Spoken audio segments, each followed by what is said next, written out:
Okay, all right everybody.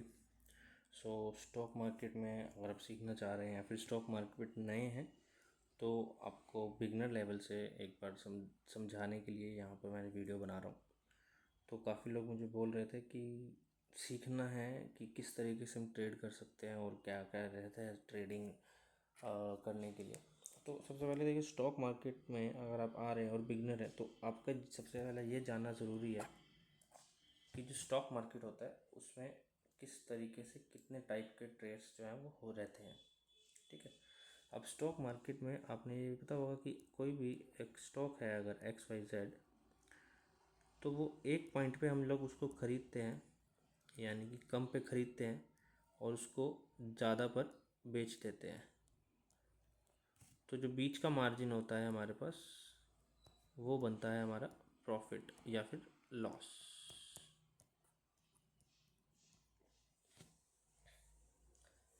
अब यहाँ पर देखने वाली बात यह है कि जैसे मैंने यहाँ पे आप देख रहे हो कि 3 चीज़ें लिखी हुई हैं। मैंने इसको हटा देता हूँ पहले। Investment, swing trade and intraday trade. तो ये 3 टाइप के जो है हमारे पास ट्रेड रहते हैं। अब इन्वेस्टमेंट में सबसे पहले क्या होता है कि एक होता है इन्वेस्टर, कि लेट सपोज आज 2025 चल रहा है तो मैंने 2025 में कोई स्टॉक जो है वो ख़रीद लिया है, बाय कर लिया है, और तकरीबन कब तक, अगले 1 साल तक, 2 साल तक, 3 साल तक, 100 या फिर 5 साल तक तो मैंने इन्वेस्ट कर दिया। अगर मैंने 1 लाख रुपया लगाया है आज की डेट में, तो हो सकता है ये 1 लाख आने वाले साल में मेरे को 1 का 1.5 लाख बन जाए या 2 लाख बन जाए। वो डिपेंड करता है स्टॉक, जो भी एक्स वाई जेड जो भी मैंने स्टॉक चूज़ करा है उसकी कंपनी ग्रोथ के ऊपर। अब ये तो हो गया इन्वेस्टमेंट, यानी कि लॉन्ग टर्म, आज मैंने लगाया और मैं उसके बाद भूल गया हूँ। अब आता है दूसरा हमारे पास स्विंग ट्रेड। ठीक है। स्विंग ट्रेड में क्या होता है कि जैसे अब मार्केट अभी चल रहा है, यानी कि बढ़ रहा है मार्केट, एक टाइम आता है कि मार्केट गिरता है, फिर मार्केट गिरता है, फिर वापस उठता है, फिर गिरता है, फिर उठता है। तो जो स्विंग ट्रेडर होता है वो क्या करता है कि मार्केट गिरने का वेट करता है, जहाँ तक मार्केट गिरेगा। तो अगर मान लीजिए मार्केट गिरा तो वो वहाँ पर नीचे, उसको लगता है कि यहाँ से नीचे नहीं जाएगा, तो वहाँ पर वो अपनी बाय पोजीशन बनाता है। यानी कि जो भी एक्स वाई जेड हमारे पास स्टॉक जो भी चूज़ करता है वो स्टॉक को परचेज करता है, एंड देन जब वो बढ़ता है तो उसको ऊपर सेल कर देता है। तो यानी कि वो प्रॉफिट बनाता है। जब भी मार्केट नीचे गिरती है तो पोजीशन बना लेता है, अपने स्टॉक खरीद लेता है। जब भी मार्केट ऊपर जाती है उसको जो भी प्रॉफिट रहता है 5-10 पॉइंट, जो जितना भी प्रॉफिट बनाना होता है उसे, तो वहाँ पर वो सेल कर देता है। तो अब ये क्या होता है कि ये 2 महीना, 3 महीना, 1 हफ्ता, 2 हफ्ता, लेट सपोज अगर किसी ने 100 रुपये पे कोई स्टॉक खरीदा है तो 1 महीने बाद वो 120 का हो गया तो उसको बेच देता है। ठीक है। कल को वापस 118, 115, फिर अगर 110 पे आ गया, उसको लगता है यहाँ पे एक और अपॉर्चुनिटी है, तो वो वापस से अगले महीने दोबारा खरीद लेता है। तो क्या हुआ कि स्विंग करके, यानी कि लो पकड़ रहा है, हाई पर बेच रहा है, लो पर खरीद रहा है, हाई पर बेच रहा है। राइट। तो इसको बोलते हैं हम काइंड ऑफ स्विंग ट्रेडर या स्विंग ट्रेड्स। और जो उसका तीसरा जो आता है इंट्राडे ट्रेड। इंट्राडे ट्रेड में एक्चुअली 2 टाइप के ट्रेड्स होते हैं। एक बोला जाता है कैश ट्रेड, एक बोला जाता है एफ एन ओ। तो इसका जो पूरा फुल फॉर्म होता है एफ एन ओ, इसको बोला जाता है फ्यूचर एंड ऑप्शंस। आजकल आपने ऑनलाइन इंस्टाग्राम, यूट्यूब, हर जगह आप देख रहे होंगे future and options, future and options, option trading and all that. तो वो इस चीज़ में आता है, इस सेगमेंट में आता है। तो डिपेंड करता है कि आपको कौन सा ट्रेडर बनना है। आपको इन्वेस्टर बनना है, आपको स्विंग ट्रेडर बनना है, या फिर आपको इंट्राडे ट्रेडर बनना है। तो मोस्टली जो लोग होते हैं वो इंट्राडे ट्रेड्स में ज़्यादा इंटरेस्टेड होते हैं। तो अब इसके बारे में भी बात कर लेते हैं, कैश ट्रेडिंग और एफ एन ओ। अब जो एफ एन ओ हो गया, यानी कि फ्यूचर एंड ऑप्शंस हो गया। फ्यूचर एंड ऑप्शन यार एक अलग, टोटली अपने आप में एक अलग कंसेप्ट है। ठीक है। तो अगर आप बिगनर हो तो मैं सजेस्ट नहीं करूँगा कि फ्यूचर एंड ऑप्शन में आना चाहिए। सीखने से सीखने के बाद ही आप ज़्यादा बेटर है कि आप आएँ, क्योंकि फ्यूचर एंड ऑप्शन में अगर लॉसेस होते हैं तो ये ज़ीरो तक कर सकता है आपको, राइट। तो फ्यूचर एंड ऑप्शन बेटर है, पहले आप सीखें उसके बाद ही ट्रेड करें। रही बात कैश ट्रेडिंग में, तो कैश ट्रेडिंग में इंडियन मार्केट में क्या होता है कि अपने को यहाँ पर एक 5x लेवरेज मिलता है जो एक स्टॉक पर मिलता है। वो किस तरीके से मिलता है वो मैं एक बार समझा देता हूँ। होता क्या है कि अगर मान लीजिए कोई स्टॉक XYZ कोई भी स्टॉक है, ठीक है, 100 रुपये का है। अब अगर मुझे स्विंग ट्रेड करना है या इन्वेस्ट करना है तो हमें जनरली ये पता है कि ये अगर 100 रुपये का स्टॉक है तो अगर मुझे इसको ख़रीदना है तो ये मेरे पास, यहाँ लिखता हूँ, 100 रुपये का ही मिलेगा, ठीक है। अब ये इसका प्राइस जो है जब कभी बढ़कर 110 या 120 भी गया तो जब मैं इसको सेल करूँगा 120 पे, तो यानी कि जो 20 रुपये का ये जो मार्जिन बना मेरा 120 माइनस 100, तो ये मेरा प्रॉफिट आया। अब ये 100 से 120 हो सकता है एक महीने में जाए या एक हफ्ते में जाए, एक दिन में तो नहीं जाएगा, ठीक है। तो अब एक दिन का फंडा क्या होता है कि 5x लेवरेज कैसे काम करता है वो समझा देता हूँ। ये हो गया कंसेप्ट हमारे पास। अब जो 5x लेवरेज है वो काम करता है 5 गुना, यानी कि 100 रुपये का जो स्टॉक है वो हमें 20 रुपये तक में मिल जाता है। लेकिन इसकी एक शर्त रहती है कि ये सेम डे में आपको ख़रीदना बेचना होगा। यानी कि अब 20 रुपये का हो गया, यानी कि अभी जो पहले स्टॉक एक 100 रुपये का था, यानी कि अब आप कितने क्वांटिटी ले पाओगे।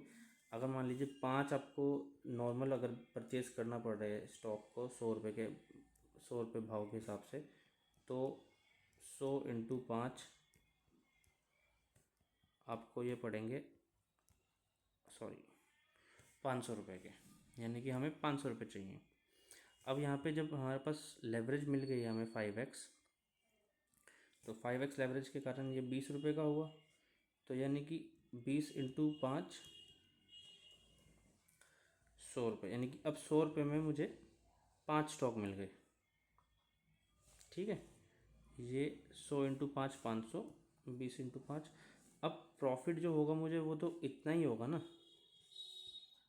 क्वांटिटी के हिसाब से ही होगा ना, कि क्वांटिटी जो रहेगी मेरी, क्वांटिटी जो रहेगी, यानी कि अगर मैंने 5 की क्वांटिटी ली है और कोई स्टॉक 100 रुपये से 110 पे जाता है, तो जो जो 10 रुपये का 10 पॉइंट का फ़र्क पड़ेगा मुझे वो 5 क्वांटिटी से तो मल्टीप्लाई होगा, यानी कि यहाँ पे मुझे 50 का प्रॉफिट होगा और यहाँ पर भी ऐसे ही होगा।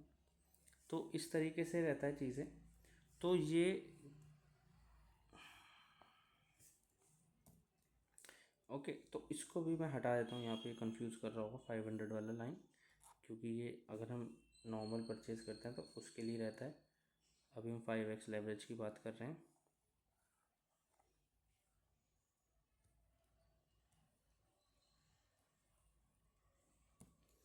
तो स्टॉक का प्राइस है 100 रुपीज़।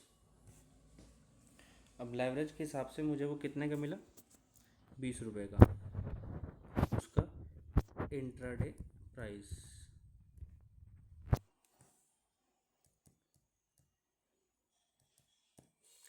ठीक है। तो अब इंट्राडे में होता क्या है यहाँ पर कि सुबह 9:15 पे हमारी मार्केट जो है वो ओपन होती है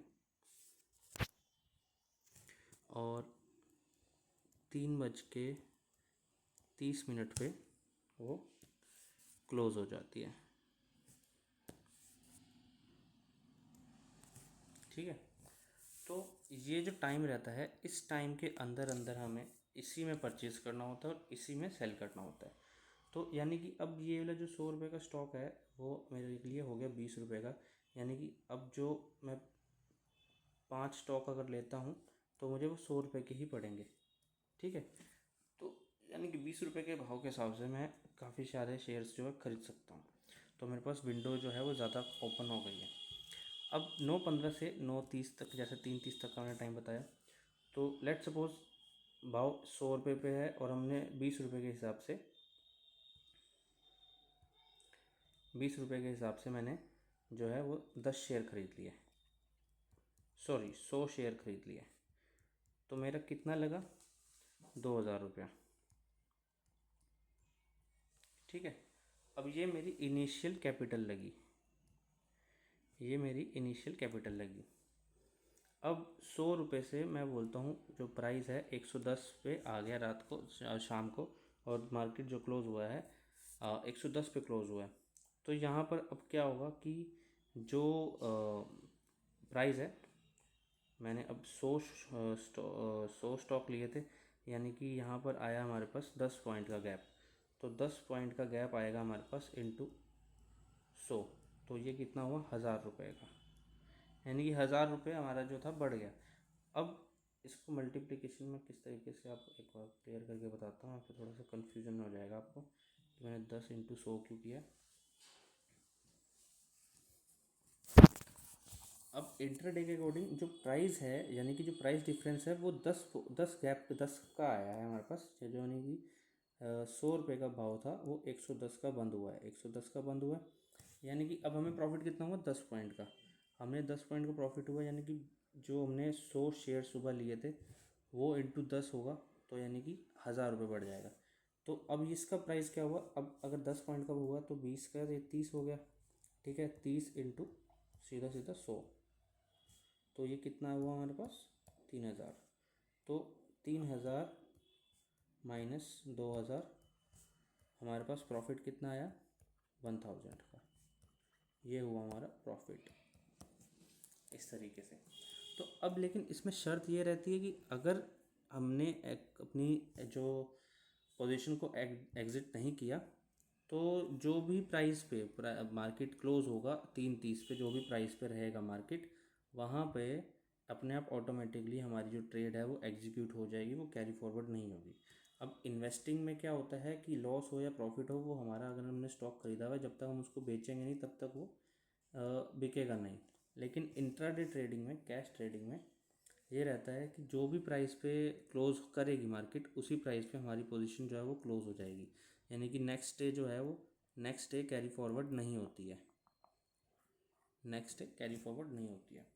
तो ये इस तरीके से इंट्राडे काम करता है। और अगर आपको इसमें आना है तो आप पहले इंट्राडे कैश में करके देखें ट्राई, उसके बाद ही आपको जो है आगे चीज़ें सीखनी चाहिए, उसके बाद आपको आना चाहिए। इन केस अगर आप सीखना चाहते हैं ट्रेडिंग, तो आप मेरा लाइव स्ट्रीम पर नंबर है, वहाँ पे व्हाट्सएप के थ्रू आप मुझे कांटेक्ट कर सकते हैं, तो उसके बारे में आपको मैं नॉलेज जो है प्रोवाइड कर दूँगा।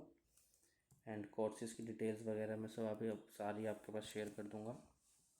एंड इस चीज़ के अलावा अगर आपको इसमें कोई कन्फ्यूजन हो तो प्लीज़ कमेंट करना, एंड कमेंट करके बताना। और अगर और डिटेल में वीडियो चाहिए तो मैं आपको इसके बाद इसी से रिलेटेड, इसी टॉपिक से रिलेटेड, यानी कि जो कैश ट्रेडिंग है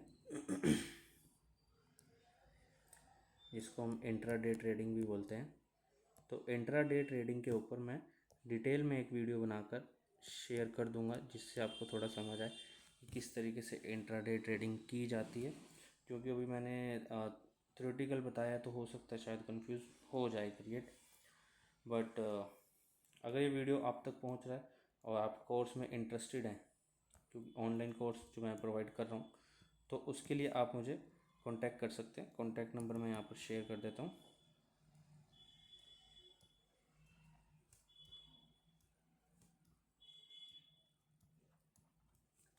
ठीक है, तो ये मेरा नंबर है, आप इस पर व्हाट्सएप के थ्रू मुझे कांटेक्ट कर सकते हैं, अदरवाइज़ जो है कॉल कर सकते हैं। तो जैसे भी आपको रहेगा आप उसके अकॉर्डिंग मेरे को बता सकते हैं, कमेंट कर सकते हैं इस वीडियो के नीचे। अगर आपको ये समझ आया वीडियो तो प्लीज़ लाइक कर दीजिएगा, और इसके बारे में डिटेल वीडियो चाहिए हो तो उसके बारे में भी आप मुझे शेयर कर दीजिएगा। Okay, all right.